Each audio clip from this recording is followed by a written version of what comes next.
Hello दोस्तों, Steel Authority of India SAIL के बारे में दोस्तों इस वीडियो में हम बात करने वाले हैं। मार्च 16 को नोट करके रखिए क्योंकि सेल की तरफ से डिविडेंड की घोषणा होने वाली है और ये डिविडेंड है उसका 24 मार्च जो है रिकॉर्ड डेट होने वाला है। हमने इस वीडियो में पिछले 12 सालों का सेल का जो डिविडेंड का कैसा ग्राफ रहा है, हिस्ट्री रही है, उसकी एनालिसिस की है। साथ में हम लोग इस वीडियो में देखेंगे कि डिविडेंड बढ़ रहा है या कम हो रहा है, शेयर प्राइस का कैसा रिटर्न है, लॉन्ग टर्म इन्वेस्टर्स का, शॉर्ट टर्म इन्वेस्टर्स का, इन सब चीजों के बारे में दोस्तों हम वीडियो में बात करेंगे और साथ साथ हम लोग बिजनेस को भी समझने वाले हैं सेल के। तो देखिए, सबसे पहले यहां पर कुछ डिविडेंड से जुड़े हुए आंकड़े। तो देखिए, जैसे 2011 की हम बात करते हैं, ठीक है, तो सेल की तरफ से डिविडेंड आया हुआ था। आप देख सकते हैं ₹1.20 और फिर ₹1.20 करके दो बार डिविडेंड, तो ₹2.40 का डिविडेंड आया। फिर 2012 में आप देखिए फिर से दो बार डिविडेंड आया, एक इंटरिम डिविडेंड है, एक फाइनल डिविडेंड है। जनरली ये जो डिविडेंड्स आ रहे हैं जनवरी, फरवरी, मार्च के महीने में, ये इंटरिम डिविडेंड होते हैं, ठीक है। और फिर जब भी फाइनल रिजल्ट्स आते हैं तो उस समय में जो फाइनल रिजल्ट्स आते हैं वो अगस्त, सितंबर, जुलाई उस समय में आते हैं, क्योंकि Q4 के रिजल्ट अप्रैल मई में आते हैं। तो जो डिविडेंड्स हैं वो एजीएम होते हैं, उसके बाद में पेमेंट किए जाते हैं, ये जनरली होता है, ठीक है। फिर फरवरी 2013 में देखिए एक बार डिविडेंड आया है, फिर अगस्त 2013, तो जो फाइनेंशियल ईयर 13 में डिविडेंड है, 14 में डिविडेंड है, 15 में डिविडेंड है, और फिर आप देखिए सीधा जो नेक्स्ट डिविडेंड है वो 2019 में आ रहा है। मतलब 2016, 17, 18 कोई डिविडेंड नहीं है। इसको भी हम समझने की कोशिश करेंगे और यहां पर जो नेचर ऑफ बिजनेस है वो समझना बहुत ज्यादा जरूरी है। इसीलिए मैं बार बार इन्वेस्टर्स के साथ मैं यही बात बोलता हूं कि आंख बंद करके कोई भी इंस्टाग्राम या व्हाट्सएप या टेलीग्राम में कोई भी कुछ पोस्ट कर दे, बिल्कुल ध्यान मत दीजिए। हमको डिटेल एनालिसिस बिजनेस समझना बहुत ज्यादा जरूरी हो जाता है, ठीक है। अब 2020 में अगेन कोई डिविडेंड नहीं है। 2021 में आप देखिए दो बार डिविडेंड आया, ₹1 और ₹1.80 का, और पिछला फाइनेंशियल ईयर तो बहुत ही जबरदस्त था। आप देखिए मार्च और जुलाई अगस्त में तो डिविडेंड आ ही रहा है। पिछले फाइनेंशियल ईयर में नवंबर 2021 में भी डिविडेंड आया था, और आप देखिए ये जो डिविडेंड था टोटल ₹8.75 का डिविडेंड था, जो कि बहुत अच्छा डिविडेंड कहा जाएगा, ठीक है। आगे सेल से जुड़ी हुई बहुत सारी इंपॉर्टेंट इंफॉर्मेशन हम डिस्कस करने वाले हैं। आपके लिए एक इंपॉर्टेंट इंफॉर्मेशन है, आप हमारा जो टेलीग्राम ग्रुप है उसको भी ज्वाइन कर सकते हैं। लेटेस्ट म्यूचुअल फंड्स के जो पोर्टफोलियो है हमने वहां शेयर करना शुरू कर दिए हैं। साथ साथ बहुत सारे लर्निंग मटेरियल्स है, personal finance, financial freedom, mutual fund, stock analysis से जुड़े हुए बहुत सारे मटेरियल्स हम वहां पर शेयर करते रहते हैं। 3200 से ज्यादा की कम्युनिटी है, मुझे उम्मीद है आपको वैल्यू जरूर मिलेगी दोस्तों। अब ये आपके स्क्रीन पर आप देख सकते हैं, ये है डिविडेंड का ग्राफ, ठीक है। आप देखिए ये ब्लू कलर में, और ये ग्राफ एक चीज मुझे बताती है कि सिर्फ सेल में डिविडेंड के लिए अगर इन्वेस्ट किया जाए तो सेल का जो स्टॉक है, स्टील अथॉरिटी का स्टॉक, बिल्कुल भी कन्विंसिंग नहीं है। देखिए 2011, 12, 13, 14, 15 डिविडेंड है, 16, 17, 18 बिल्कुल डिविडेंड नहीं है। फिर बाद में थोड़ा सा डिविडेंड आता है, और पिछले फाइनेंशियल ईयर में बहुत ज्यादा डिविडेंड हो जा रहा है।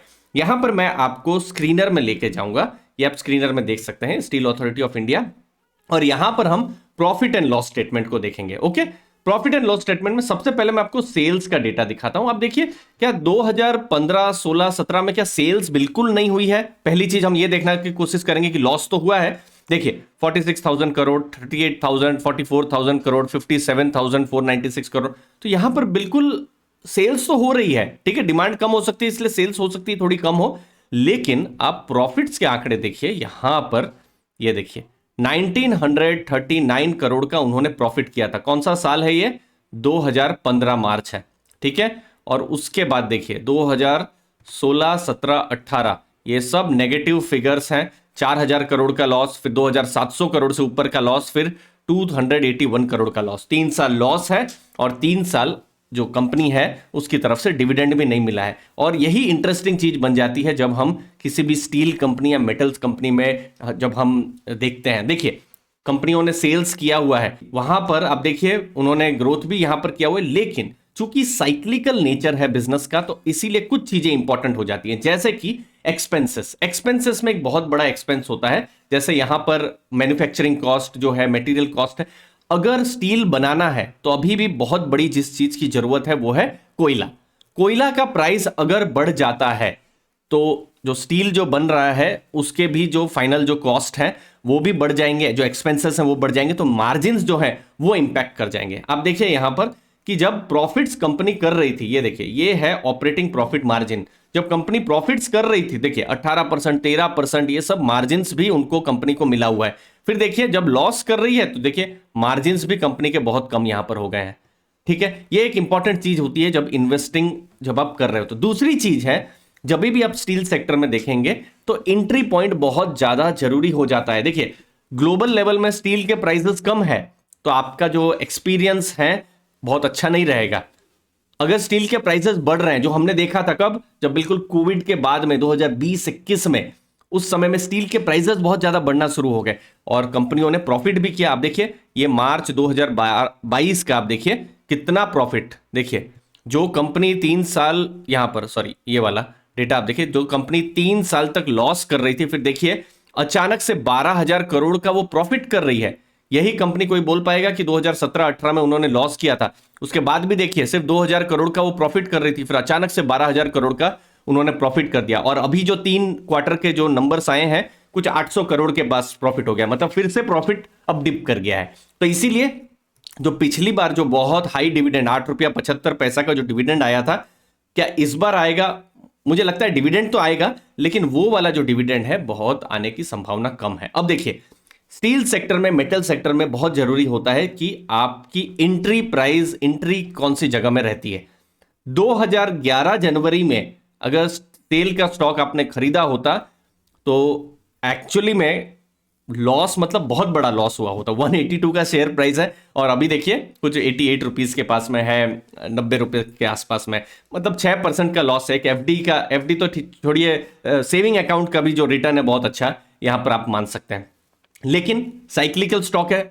आप देखिए आपकी एंट्री प्राइस अगर जनवरी 2016 होती तब सेल का जो शेयर प्राइस था तब 48 रुपीज के आसपास में था, तो आपका एक्सपीरियंस एक्चुअली में तब बहुत ही अच्छा हो गया होता, ये भी आपको समझना है। और फिर मार्च में अभी जैसे 88 का प्राइस है, लगभग 9% की यहां पर यील्ड जो है आपको मिल रही है, शेयर प्राइस का रिटर्न मिल रहा है। अगेन तीसरा डेटा पॉइंट मैं लेकर आया हूं जनवरी 2020, तब कोविड आया भी नहीं था।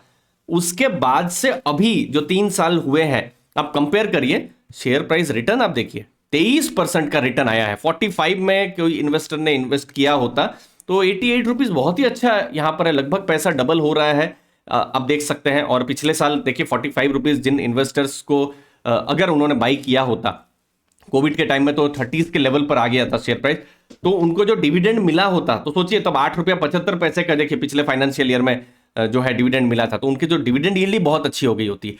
इसीलिए जब अच्छा चलेगा तो बहुत अच्छा चलेगा, जब अच्छा नहीं चलेगा तो 3-4 साल आपके लिए बहुत ही खराब एक्सपीरियंस हो सकता है। इसीलिए जो मेटल सेक्टर है, खासकर जो स्टील्स है, फिर एल्यूमिनियम है, टफ हो जाता है बिजनेस को जब हम एनालिसिस करते हैं। कुछ इंपॉर्टेंट चीजें मैं बताता हूं लास्ट में। स्टील सेक्टर बहुत हद तक डिपेंड करता है कि कोयले के कैसे प्राइसेस है, क्योंकि कोयला एक इंपॉर्टेंट रॉ मटेरियल, उसके प्राइसेस बढ़ेंगे, एक्सपेंसेस बढ़ेंगे। अगली चीज है स्टील के प्राइस अगर नीचे जाना शुरू होंगे या फिर स्टील की डिमांड नीचे जाना शुरू होगी तो बिजनेस में इंपैक्ट पड़ेगा। लेकिन अगर स्टील के प्राइस ऊपर जा रहे हैं, डिमांड ऊपर जा रही है तो बिल्कुल पॉजिटिव हो सकता है। और ये एज एन इन्वेस्टर हमेशा एक्टिवली देखना है। इसीलिए देखिए जब भी आप किसी एफएमसीजी कंपनी को एनालाइज करते हैं तो थोड़ा आसान हो जाता है, ठीक है। वहां पर आपको डे टू डे आपको नहीं देखना पड़ता। यहां पर अगर कुछ चाइना में कुछ न्यूज आ जाती है तो इंपैक्ट पड़ जाएगा, ठीक है। साइक्लिकल सेक्टर है, ये आपको ध्यान में रखना है, इसीलिए यहां सही एंट्री सही एग्जिट बहुत जरूरी। देखिए मैं 10 इन्वेस्टर को के साथ में बात करूंगा, 3 इन्वेस्टर कह सकते हैं कि सेल में बहुत खराब एक्सपीरियंस है। और सेल ही क्यों, टाटा स्टील में हो सकता है, जेएसडब्ल्यू में हो सकता है, स्टील सेक्टर की जब मैं बात कर रहा हूं खराब एक्सपीरियंस। लेकिन 3 इन्वेस्टर ऐसे भी हो सकते हैं जो कह सकते हैं कि नहीं बिल्कुल मल्टीबैगर रिटर्न हमको मिला हुआ है, अच्छा रिटर्न, जबरदस्त रिटर्न मिला हुआ है। वो चीज अगर आपको देखना है तो जो स्टील सेक्टर है वहां आपको बहुत देखने को मिलेगा। अगर मैं आईटी सेक्टर या एफएमसीजी में कहूं तो कोई इन्वेस्टर अच्छी कंपनी अगर हो तो जैसे इन्फोसिस है, टीसीएस है, एचसीएल है, टेक महिंद्रा, जो अभी तक अच्छा कर रही है। अगर मैं पिछले 11-12 साल का मैं डेटा लेकर आऊं और कहूं कि आपका कैसा पिछले 10-12 साल में इन्वेस्टर्स का एक्सपीरियंस रहा है, तो 10 में शायद 10 के 10 इन्वेस्टर बोले कि हाँ डिविडेंड भी बिल्कुल कॉन्सिस्टेंट मिला है, रिटर्न भी बहुत ही कॉन्सिस्टेंट और अच्छा खासा मिला हुआ है। लेकिन स्टील सेक्टर में वही जो इन्वेस्टर है उनकी अलग अलग राय हो सकती है। कोई इन्वेस्टर बिल्कुल पीक में एंट्री की हुई है तो फिर खराब एक्सपीरियंस, जो जिन्होंने बिल्कुल लो में एंट्री की हुई है, जिन्होंने एक्सपेक्ट किया है कि ठीक है अब तो सब खराब हो चुका है, अब तो चीजें अच्छी होंगी, तो उनका एक अच्छा एक्सपीरियंस हो गया। तो इसीलिए ये थोड़ा टफ हो जाता है, थोड़ा ही क्यों, बहुत टफ हो जाता है जब भी आप स्टील सेक्टर में एनालिसिस करते हैं। अब देखिए, जब हमने देखा पिछले साल में 12,000 करोड़ का प्रॉफिट किया था, अभी के जो 9 महीना के डेटे आए हैं 854 करोड़ का प्रॉफिट है, जो कि बहुत अच्छा प्रॉफिट नहीं कहा जाएगा। पिछली बार का 10% भी अभी तक 9 महीनों में प्रॉफिट नहीं हुआ है। अभी 3 महीनों में देखिए कितना प्रॉफिट यहां पर होता है, ठीक है। इसीलिए साइक्लिकल सेक्टर है। अगेन यहां पर चाइना फैक्टर बहुत इंपॉर्टेंट है। चाइना फैक्टर क्यों इंपॉर्टेंट है? क्योंकि पूरी दुनिया का 50% जो स्टील का जो डिमांड है, जो यूजेज है, वो चाइना के द्वारा होता है।